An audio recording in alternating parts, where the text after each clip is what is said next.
Assalamualaikum warahmatullahi wabarakatuh. Bismillahirrahmanirrahim. Pertama saya mohon maaf tidak bisa hadir langsung karena saya dilarang dokter untuk pergi jauh-jauh. Jadi saya mohon maaf pada para kiai, Kiai Anwar, Kiai Uda, Kiai Agil Siraj, Sahibul Wahad, Kiai Abdul Hakim, kemudian juga Dr. Umar, eh, Prof. Noah dan juga yang lain. Setelah saya mendengarkan penjelasan, saya melihat dari proses pemakzulan saja. Saya memang di situ ada syubuhat, fihi syubuhat. Artinya syubuhat itu ihtimalus sihha wa adamus sihha. Antara sah dan tidak sah itu menjadi persoalan. Ya, itu syubuhatnya itu. Karena itu timbul terjadi kegaduhan di dalam mengomentari persoalan ini.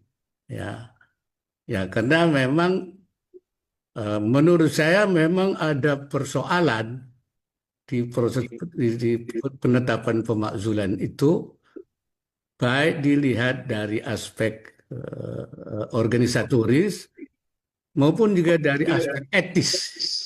Etis.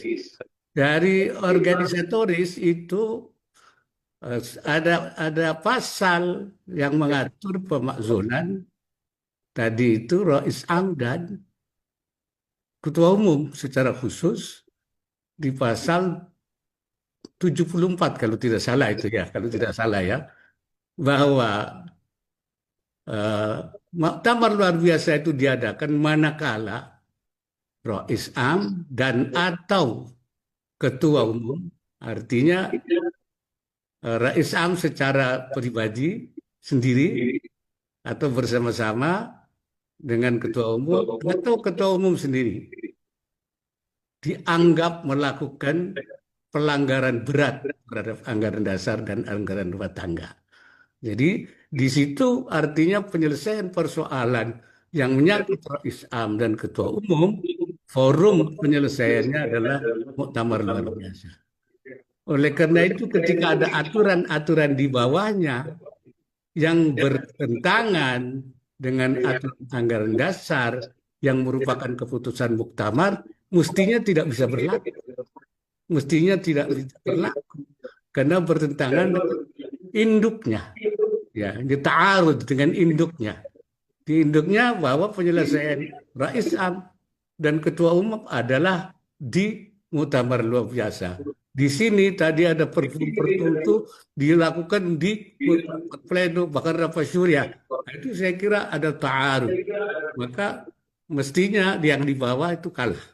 Jadi menurut saya ada persoalan administratif, ada organisatoris yang menimbulkan timbulnya. Oleh karena itu saya kira masalah menurut saya. Nah, ini di satu sisi ya secara organisatoris bermasalah dan bermasalah secara etis. Yang saya maksud secara etis itu masalah NU itu sudah dipersempit pada pengurus, bahkan pada pengurus Suriah. Ya, padahal masalah NU itu kalau hal-hal yang bersifat rutin, pelaksanaan program, apa itu, saya kira itu memang pengurus. Tapi kalau sudah masalah yang menimbulkan akibat besar, ke dalam maupun keluar, itu tidak bisa diselesaikan oleh sekedar pengurus. NU adalah lebih besar dari pengurus. Karena itu, Hadratus Syekh Hasyim Asy'ari sendiri, kalau mengambil hal-hal yang penting dan yang mempunyai dampak luas, itu selalu mendengar para masyayikh. Beliau selalu mendengarkan misalnya pendapat dari Syekhana Khalil dulu, minta pendapat dulu, ya. Karena beliau dianggap, kata istilah Syekh Nawawi itu, Syekhun Basir, ya, seorang guru yang waskito. Kalau menurut Imam Ibnu Athaillah itu, man yunhiduka halu wa yadulluka ala Allahi maqalu. Dan juga masyayikh-masyayikh yang masih ada, terutama masyayikh dari Lirboyo, masyayikh dari Peloso, mestinya didengarkan dulu pendapat-pendapat itu. Dan itu saya kira tradisi NU. Tradisi NU itu begitu. Itu adalah khitah menurut saya. Khitah itu menurut saya adalah ma'alaihil muassisun min aqwalihim wa af'alihim wa harakatihim wa afkarihim wa takriratihim, yaitu ya itu saya kira itu khitah NU itu. Jadi tidak dipersempit. Kemudian dia mengambil langkah-langkah, akhirnya ketika terjadi dampak semua merasakan dampaknya itu. Nah, ini saya mungkin itu secara etis menurut saya bermasalah.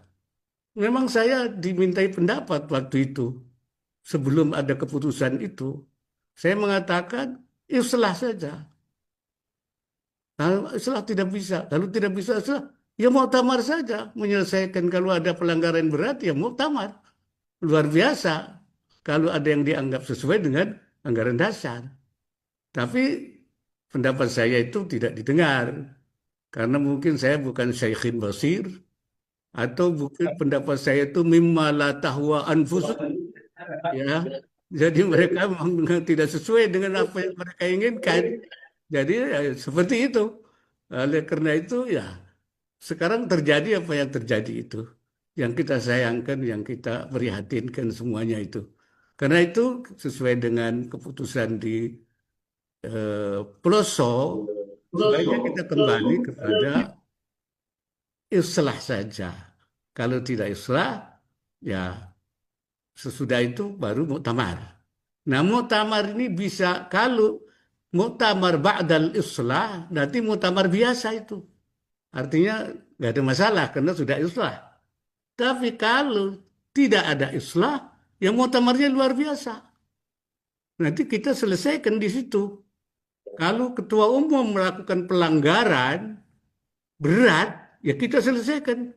Ya, nanti memang pelanggaran berat, forumnya di muktamar luar biasa. Tapi kalau Rais Am dianggap juga melakukan pelanggaran berat, ya juga terhadap anggaran dasar. Ya, siapa yang melakukan pelanggaran berat sesuai dengan fungsi muktamar luar biasa, ya kita akan selesaikan di situ. Dan setelah itu tidak lagi masalah. Ya, artinya wa ba'da dzalik wassalam, selesai semuanya. Jangan sampai ini berlarut-larut. Kalau berlarut-larut, ini saya khawatir akan panjang masalah yang tidak selesai. Jadi itu pendapat saya. Saya kira itu saja. Assalamualaikum warahmatullahi wabarakatuh.